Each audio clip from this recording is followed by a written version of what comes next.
All right, so if you're a growing online brand, you've probably been wrestling with that one big question. When, and maybe more importantly, how do you make the jump into the physical world? It's a huge step for sure, but getting it right, it can totally transform your business. Today, we're going to break down the blueprint for picking that perfect retail spot. And I think this quote really nails it. Let's start right here. A physical store today, it's just so much more than a place to swipe a credit card. It's basically a living, breathing advertisement for your brand. It's an experience center, a media channel. It's where your brand truly comes to life for people. And hey, if you need proof of just how powerful that is, just look at these numbers. The difference is staggering. I mean, we are talking about a jump from maybe a 3 to 4% conversion rate online to a massive 50 or even 60% in a physical store. That is the incredible power of an in-person experience. But here's what's really fascinating. It's this halo effect. The International Council of Shopping Centers found that when you open a new physical store, your web traffic in that area goes up by an average of 37%. Think about that. Your offline store literally acts like a billboard for your online business. It's a true omnichannel ecosystem. Okay, so we get the why. We know physical stores are a massive opportunity. But what about the how? How do you actually do it right? Well, let's walk through a super clear 6-pillar strategy. Think of it as your strategic map for a smart and successful expansion. Here they are, the 6 pillars that are going to guide every decision. We'll kick things off with the hard numbers, your break-even point, and the payback period. Then we'll zoom out and look at the environment around you, the network effect. And finally, we'll get super specific about the space itself, the exact location, the big high street versus mall debate, and finding that ideal square footage. So, let's dive into pillar 1. First things first, we've got to talk about the financial foundation, your break-even point. Before you even think about signing a lease, you absolutely have to know the exact sales number you need to hit every single month just to cover your costs. Honestly, this calculation is completely non-negotiable if you want to build a sustainable business. And to make that calculation a little easier, here's a fantastic rule of thumb to keep in your back pocket. Try to aim for your rent to be no more than 10% of your store's projected revenue. If you can keep it at or below that number, you're setting yourself up with a really healthy margin to operate profitably. Okay, pillar 2 is the payback period. Simply put, how long is it going to take to earn back all that money you invested up front? For things like the store build-out, the staff, the inventory. And it's so important to have realistic expectations here. As you can see, a quick service restaurant might see that money back in 12 to 18 months, but a fashion store could be looking at 18 to 24. Knowing your industry's benchmark is just key. Now for pillar 3, and this is a concept a lot of brands, they kind of overlook, but it's so important, the network effect. It's not just about your 4 walls. It's about who your neighbors are. You've got to ask yourself, what other brands are nearby? Are you, maybe without even realizing it, becoming part of a cluster of similar shops? Now, what's so fascinating about this is that clustering can actually be a huge, huge advantage. I know it sounds a little weird, right? Setting up shop next to your competitor. But what happens is it turns that whole area into a one-stop shop destination. It attracts a bigger, more engaged audience that actually helps everyone. You're all sharing the customer pie, but the pie itself gets way, way bigger.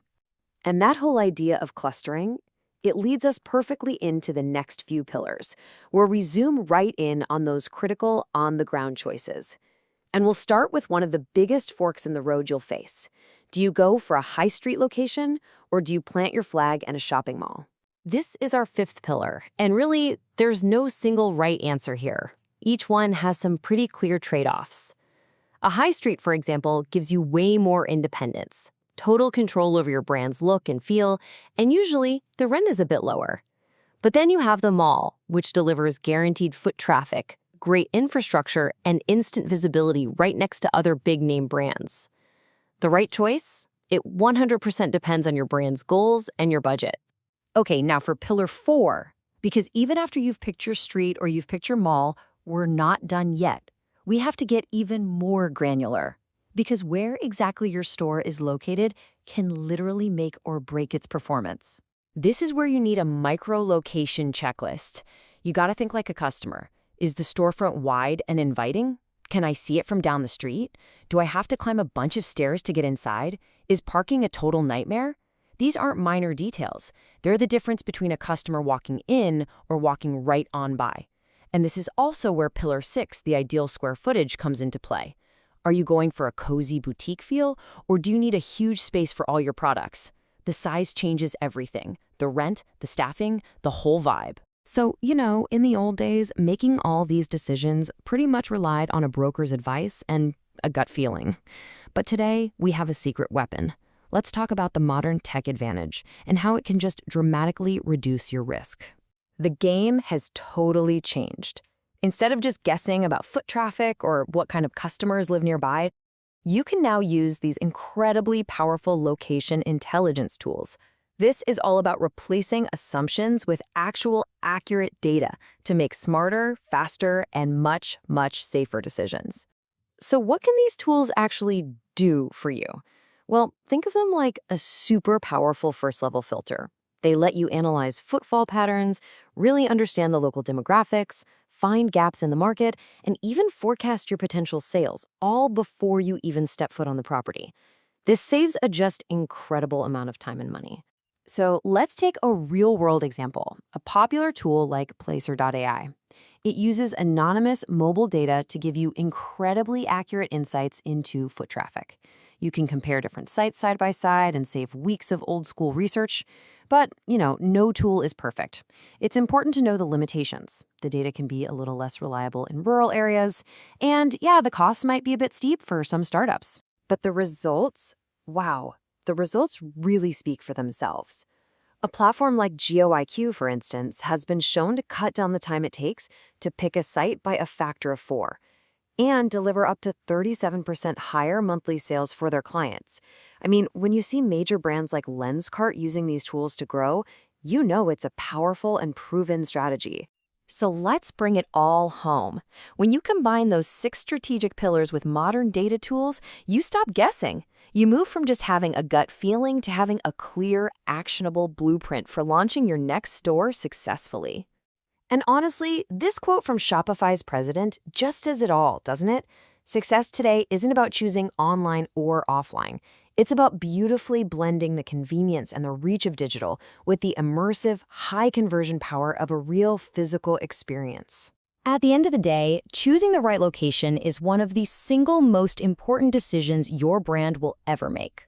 The information to de-risk that decision, to find that perfect spot, it's out there. It's all hidden in the data. So the only real question left is, are you ready to unlock it?